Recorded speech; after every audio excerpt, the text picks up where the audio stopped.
안녕하세요. 장영구입니다. 오늘은 이명하고 중이염을 치료하는 방법을 좀 우리 같이 공부 한번 해보겠습니다. 이명이 뭐예요? 귀에 소리 나는 거지요. 근데 내 이명을 다른 사람은 들어요? 못 들어요? 예, 다른 사람은 그 소리를 못 들어요. 누가 듣냐면 나만이 들어요. 나 혼자서 듣거든요. 그런데 이게 이명 소리가 크면요, 밤에 잠을 못 자요. 기계 소리가 나기도 하고, 휘바람 소리가 나기도 하고, 쇠하는 새 소리가 나기도 하고, 대다수는 새 소리가 많이 나죠. 그럼 이 이명은 사실은 난치병이에요. 이명이 진행을 계속하면 난청이 되는데, 이명이 진행하다 보면 보청기를 끼잖아요. 남의 소리가 잘 안 들려. 보청기를 끼워도 조그마한 소리가 들리느냐, 미세한 소리가 또 잘 안 들린대요. 그분들 하시는 말씀. 그래서 참 이명은 고치기가 어려워요. 제가 한 15년 전에 이명이 왼쪽 귀가 소리가 들리는데, 이게 왼쪽 귀가 전화를 계속 이렇게 받던 그것이 돼가지고 있어서 그러는지 이 왼쪽 귀가요 잘 안 들려요. 그리고 여성들의 목소리는 들리는데 이 남자들의 목소리가 잘 안 들리는 거예요. 그래서 이제 이비인후과를 갔더니 이제 언간이 썼으니까 그냥 사시래요. 나이 40대 후반에 그냥 살라는 거예요. 그냥 살아도 이제는 언간이 되니까 그냥 사시다가 보청기나 끼시면 됩니다. 그러더라고요. 그래서 좀 치료하다가 안 되니까 결론은 그렇게 내려졌어요. 그래서 그냥 그만뒀는데 지금은 잘 들려요. 소리도 그렇게 안 나요. 왜 그러냐면 이것을 내가 자가치료를 했거든요. 오늘 그 자가치료, 이명, 중이염 치료하는 것을 우리 한번 같이 공부하겠습니다. 오행에 있어서요. 오행과 그렇게 장기와 질병과의 관계가 있어요. 그래서 귀는 어디가 관장을 하냐 하면 신방에 한대요. 신장하고 방광이 귀를 해요. 근데 얘는 맛을 무슨 맛이 내냐면요.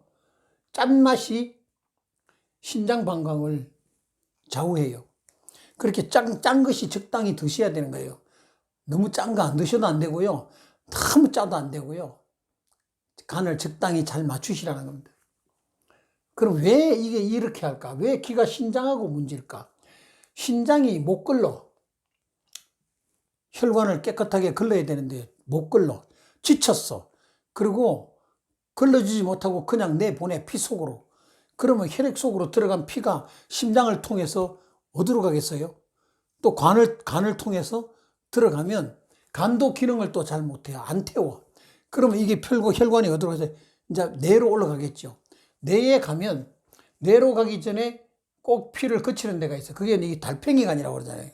달팽이관에는 평행수가 있어요. 그리고 이 달팽이 간 자체가 이렇게 혈관으로 묶어져 있잖아요. 이렇게요. 그러면 말 그대로 평행이 잘 되면 빈혈이 없는 거거든요. 어지럽지 않는 거거든요. 사람이 거꾸로 딱 섰다가 물구나무를 섰다가 또 바로 서면 이게 사람이 바로 돼야 되는데 벌써부터 어지럽다는 거예요. 빈혈이 나. 그리고 누워있다가 일어선다. 그래도 어지럽다는 거예요. 그러면 뭐냐, 달팽이 간에 평행수가 잘 안 된다. 그 얘기는 다시 말하면 신장이 얘 기능을 잘 걸러서 못 해주니까 피가 뻑뻑하다는 거예요. 뻑뻑한 것이 오래 갔어요. 그것이 계속 가. 그러면 이만했던 혈관이 옆에 찌꺼기가 끼기 시작을 하니까, 콜레스테롤이 끼기 시작하니까 혈관이 이렇게 가늘어지는 거예요. 이게 뭐냐면 이게 달팽이관을 지나가는 혈관이 가늘어진다고 가정할게요. 그러면 심장에서 고동을 쳐서 신장에서 품어주는, 이 하트에서 품어주는 피는 속도가 똑같아요. 1분에 한 18번씩 막 품으니까 이거를 참 1분에 한 70번 정도 품죠. 숨은 한 18번을 쓰는데 우리가 이 맥박은 한 70번 정도를 좌우로 뛰잖아요. 이거 피니까 엄청 여기는 혈관이 지나가는 속도가 빠르겠죠. 왜냐면 모세혈관을 지나가려면 피를 조금 밀어서는 안 돼요. 세게 밀어야 모세혈관이 지나가잖아요. 가늘잖아요. 그렇게 대동맥은 그냥 피가 거의 머무는 상태고, 그 다음에 이제 정맥을 통해서 나가잖아요. 정맥을 통해서 들어왔다가 동맥을 통해서 나가는데, 이때 나갈 때 속도가 점점 빨라지는데 모세혈관에 가면 굉장히 빠르겠죠. 자, 이때 이만한 혈관일 때는 바람이 지나가면, 피가 지나가면 소리가 이렇게 나죠. 그런데 이렇게 가늘 때는 어떤 소리가 나겠어요? 이렇게 나지 않겠어요? 그게 혈관이 가늘어졌다는 거예요. 신장이 귀를 좌우한다는 것은 신장이 깨끗하게 걸러서 깨끗하게 해줘야 되는데 얘가 깨끗하게 못 해주면 달팽이관에 귀를 통해서 지나가는 달팽이관을 통해서 지나가는 혈관이 구멍이 가늘어진다. 그러면 피가 지나갈 때 쏘는 속도가 있으니까 휘바람 소리처럼 나는 소리가 이명의 소리라고 얘기하시는 분이 계세요. 저 동감합니다. 동의하는데 그러면 이걸 어떻게 고쳐야 되느냐 이 말입니다. 어떻게 할 수 있겠어요? 안 되잖아요. 그러니까 일단 음식은 잘 먹어야 돼. 뭘로? 깨끗한 걸로. 음식은 고기보다는 야채나 과일이나 야채 정도가 좋겠죠? 고기보다는 탄수화물이 좀 적어지면 좋겠잖아요. 신장에는 탄수화물이 많아지면 뻑뻑하게 되면 이걸 굳히거든요. 그러면 신장이 이제 돌도 배기고 그러겠지요. 그런데 그런 얘기는 나중에 하기로 하고요. 그럼 이 얘기는 오늘 자, 이 침속의 웰빙이라는 책이 있어요. 이 책에 있는 이명에 관한 것을 중심으로 한번 해보겠습니다. 자, 그리고 이렇게 음식을 먹어도 이게 잘 안 돼. 왜? 이 귀 고막 안에가 때가 꼈어요. 고막만 낀 게 아니라 그 지나가는 혈관 속에 옆에 있는 때가 다 꼈어요. 우리가 세수할 때 물이 들어가잖아요. 그러면 놓을 때 타월로 얼굴을 닦듯이 귀를 닦아요? 면봉으로 계속 닦아요? 안 닦으시잖아요. 목욕탕에 나가야 닦고 어떤 일이 생겨야만 면봉으로 닦잖아요. 그러면 안에 뭐가 끼겠어요? 물때가 끼겠죠. 물때가 끼면 외부에서 오는 소리가 이게 잡소리가 들릴 수도 있다는 거예요.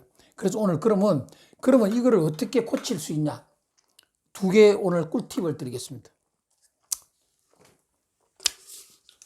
요게 메탄올이에요. 소독약 메탄올. 요거는 세균을 박멸하는 거잖아요. 세균을 죽이는 것이 요 메탄올이에요. 자, 두 번째, 또 하나의 소독약을 소개를 합니다. 이것이 뭐냐면 과산화수소예요. 이 과산화수소도 세균도 죽이지만 얘는 잘못된 단백질을 분해하는데 아주 효과가 탁월하거든요. 이빨이 누렇습니까? 이렇게 하는데 누렇다 그러면요, 얘로 이빨을 닦아보세요. 양치질 한 다음에 이빨을 솜으로 닦은 다음에 바싹 말랐는데 얘를 이빨에다 묻혀 놓으세요. 취미 없이 좀 묻혀놨다가 그걸 또 닦아내는 거를 연속적으로 한 15일 정도만 해보세요. 그럼 이빨이 거의 하얘요. 하얀 이빨로 바뀝니다. 왜냐면 이 단백질 묻어있는 때를 분해하는 게 이 가산화수소거든요. 자, 그러면 이 두 개를 뭘 하냐면 이 면봉으로 하는 거예요. 면봉을, 요렇게 생긴 면봉을, 보세요. 잘 안 보이냐? 요렇게 생긴 면봉을 이렇게 솜으로 말아요. 솜을 이렇게 말게 되면 이거를 알코올에 넣어가지고 귀 고막까지 쑤시 넣는 거예요. 그리고 귀 고막까지 넣은 다음에 이것을 빼서 다시 말리세요. 닦아내는 거예요. 닦아내고 그걸 한 다음에 과산화수소를 묻혀서 또 다시 하는 거예요. 이거를 하루에 한 번씩 날마다 해보세요. 그리고 귀에 중이염이 생기기 전에 귀가 가려워요. 대다수가 사람들이요, 귀를 가려워합니다. 그리고 귀를 판다고 가려우니까 파다가 상처를 내잖아요. 그럼 또 염증이 생기거든요. 그럼 그때 생겼을 때 이 가산화수소로 해보세요. 그리고 이 가산화수소를 묻혀가지고 안에다 넣어놓으면 귀 고막도, 귀청도요, 깨끗이 잘 닦아져요. 이거는 이 고막, 이게 단백질을 분해하니까 거품이 뿌럭뿌럭 나면서요, 안에 있는 것을 다 분해를 해갖고 부풀게 해요. 그러면 그때 닦아내면요, 귀도 깨끗이 닦여요. 그리고 이 두 개를 가지고 귀를 닦아내는 겁니다. 알코올로 먼저 닦고, 그 다음에 마른 솜으로 닦아낸 다음에 다시 가산화수소로 귀를 청소를 하는 거예요. 그러면 이 귀에 있는 때가 벗겨져 나오겠죠? 그러면 우리가 어떤 소리가 안 나냐면 이 귀에 소리가 잘 안 들리는 겁니다. 혈관이 두꺼운 것이 문제다. 그런데 두 번째, 그런데도 이 귀 소리를 안정시키려면 뭐가 안정이 돼야 되냐면요. 잠을 잘 자야 돼요. 잠을 잘 자야만 되잖아요. 그래, 이 잠을 자려면 뭐가 안정이 돼야 된다면요. 뇌파가 안정이 돼야 돼요. 잠은 모든 병을 고쳐요. 또 잠을 못 자면요, 오만 만병이 다 온다고 그러잖아요. 그러니까 이 귀의 소리도 역시 마찬가지예요. 잠자리가 나쁘면, 어떤 잠자리가 나쁘면 아무리 해도 귀 소리를 못 고친다. 왜? 밤에 잠을 자려고 하는데 내 뇌파를 안정을 못 시켜. 이 뇌파가 안정이 안 되면 우리는 잠을 잘 잘 수가 없는데, 뇌파기 또 안정이 안 되면 귀는요, 이 머리에는요, 항시 다른 걸 소리로 얘가 받아들여요. 뇌파가 안정이 안 되면 우리가 잠이 안 자고 불안해지기 시작하겠죠. 자, 이런 일들이 있어지는 것을 우리는 이명이라고 그래요. 이명. 그럼 이걸 치료하려면 어떻게 치료를 하면 되냐?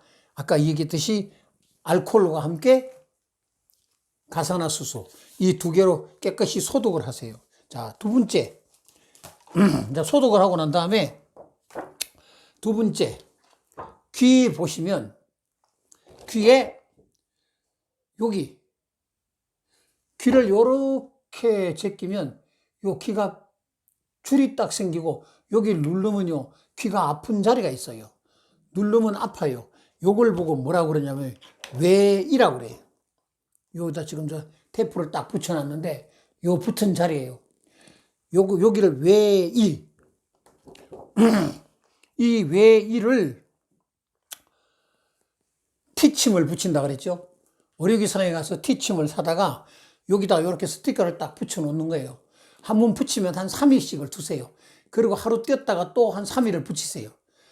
붙였다가 한 3일 놔뒀다가 띄었다가 하루 띄었다가 또다시 한 3일 붙이고, 요게 어디냐면 뇌 안에 돌아가는, 귀 안으로 돌아가는 혈관이 통과하는 혈점이에요. 이게 외이라고 그래요. 외점. 요 자리에 저 지금 붙여놨는데요. 요 자리에요. 요렇게 붙이시게 되면 우리가 어떤 데면 이명의 효과를 상당히 많이 봅니다. 다음, 중이염. 중이염은 귀를 가렵다고 귀를 파다가 보면 안에가 상처가 나면, 염증이 생겨. 그러면 어떻게 할 수가 없어요. 물도 못 집어넣게 하지요. 그럼 어떻게 하겠어요? 그걸 보고 중이염이라고 그래요. 귀 안에 염증이 생긴 걸 중이염이라고 하는데, 이거는 거기서만 생기는 게 아니라 혈관 속에뿐 아니라 표피 속에서 기어 놓는 뿌락지 같은 것들이 안에 염증이 생기겠죠. 그럼 이걸 이제 중이염이라고 하는데, 이 중이염이 걸리게 되면 요거면 됩니다. 요거. 똑같이 알코올과 함께 소독을 좀 하시고요. 하면 따가워요. 요걸 하시고 난 다음에, 그 다음에 뭘 하신다고요? 가산화수소로 안에다가 흥건하게 넣으세요. 이때 면봉만 해가지고 하시면 얘가 이게 어디까지 귀 고막까지 안 들어가요. 그래서 이걸 이렇게 너덜너덜하게 만들어요. 너덜너덜하게 만드는 솜을 푹 묻혀서 안으로 석 넣고 씩 돌리시면요, 붕 소리가 나면서 안에가 가득 찬 느낌을 가져요. 가산화수소가 들어가면 가득 차요. 그러면 안에 염증, 상처 난 거, 이거 치료가 정말 잘 됩니다. 몇 번만 해보시면, 아까 상처 난 거는 몇 번만 하시면 돼요. 제일 안 낫는 게 뭐라고요? 이명이에요. 이명도 이렇게 치료를 계속 하시면요, 돼요. 이거 단돈 얼마냐? 단돈 1,000원씩이면 돼요. 예? 1,000원씩이면 돼요. 좀 비싸게 팔아도 1,000원씩이다. 1,000원. 1,000원씩이면 단돈 1,000원이면 귀의 이명을 고치고 중이염을 고칠 수 있다. 한번 고쳐보세요. 이비인후과 가는 것이 문제가 아니라 요거 넣고요, 아이들도 귀가 가렵다 그러면 이걸 넣고 가산화수소로 소독을 먼저 해주시는 거예요. 귀를 가렵다는 것은 안에 무언가가 생겼다는 거예요. 뭔가가 가려운 거면 균이 생긴다는 거예요. 그러면 먼저 가렵다는 형태를 나타내거든요. 그러면 그때 알코올로 넣든 이걸 넣든 두 개를 갖고 소독을 싹 하세요. 그러면 가려움이 사라져요. 정말 귀 가려울 때는 정말 귀찮아요. 그런데 이 가려운 귀가 뭐냐? 요거 두 개로 치료가 가능하다. 그리고 아까 어디다가 붙인다고요? 여기다가 점을 하나 붙여놓고 이명에 소리 날 때는 꼭 침점에다가 하나 붙여주세요. 그러시면요, 이명의 도움을 굉장히 많이 받을 것입니다. 자, 오늘은 이명 치료하는 거에 대해서 같이 공부했습니다. 이걸로 강의 마치겠습니다. 감사합니다.